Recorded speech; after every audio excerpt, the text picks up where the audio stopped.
നമുക്കിപ്പോൾ എങ്ങനെ ഇരിക്കുന്ന രീതി നമുക്ക് നോക്കാം. സോ ഫസ്റ്റ് നമ്മൾ ഇരിക്കുമ്പോൾ നമ്മുടെ നീ ജോയിൻറ്റ് 90 ഡിഗ്രി ആവണം. നമ്മുടെ ചെയറും മുട്ടും തമ്മിൽ ഏകദേശം ഒരു 2 അല്ലെങ്കിൽ 3 സെൻറ്റിമീറ്റർ ഗ്യാപ്പ് വേണം. നമ്മളുടെ ചെയറുടെ അറ്റം മുട്ടിൻ്റെ തൊട്ടാൽ ആ ചെയറിൻ്റെ സൈസ് കറക്റ്റ് അല്ല. സെക്കൻഡ് പോയിന്റ്, നമ്മളുടെ എൽബോ 90 ഡിഗ്രീസ് ആവണം. മുട്ടിൻ്റെ പൊസിഷൻ മാറിയാൽ ഷോൾഡറിൻ്റെ മുകളിൽ ലോഡിങ് വരും. ഇങ്ങനെയാണ് കറക്റ്റായിട്ട് ഇരിക്കുന്നത്. നമ്മൾ ഇരിക്കുമ്പോൾ നമ്മുടെ മുട്ട് ഓവറായിട്ട് മടങ്ങാൻ പാടില്ല, ഓവറായിട്ട് സ്ട്രേറ്റ് ആവാനും പാടില്ല. ഞാൻ നേരത്തെ പറഞ്ഞ പോലെ 90 ഡിഗ്രി ആവണം. നമ്മുടെ പാദവും ഫ്ലോർ തമ്മിലും 90 ഡിഗ്രി ആവണം. സീറ്റിന്റെ ഹൈറ്റ് കൂടിയ ഈ പൊസിഷൻ കിട്ടില്ല.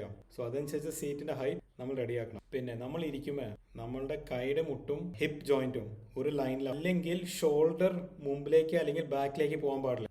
പിന്നെ നമ്മൾ ഇരിക്കുമ്പോൾ നമ്മുടെ റിസ്റ്റ് ജോയിന്റും ഫോർ ആമും ഒരു ലൈനിലാവണം. സീറ്റിന്റെ ഹൈറ്റ് കൂട്ടിയാൽ നമ്മുടെ ഫോർ ആം പൊങ്ങാൻ തുടങ്ങും. സോ ഈ റിലേഷൻ മെയിൻറ്റൈൻഡ് അല്ലെങ്കിൽ സ്ട്രെയിൻ വരും റിസ്റ്റിൽ. നമ്മൾ ഇരിക്കുമ്പോൾ നമ്മളുടെ നെക്ക് സ്ട്രേറ്റ് ആവണം. നമ്മളുടെ ഫേസിന്റെ മിഡിൽ, മൂക്കും ചുണ്ടും ചിന്നും ബോഡിയുടെ മിഡിലും ഒരു ലൈനിലാവണം. നമ്മൾ തിരിയാൻ പാടില്ല ഇങ്ങനെ അധികം. പിന്നെ നമ്മുടെ കണ്ണും സ്ക്രീനും ഒരു ലൈനിലാവണം.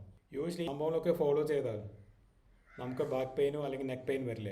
As always do like video like ചെയ്യുക, കമൻറ്റ് ചെയ്യുക, സബ്സ്ക്രൈബ് ചെയ്യുക. Thank you.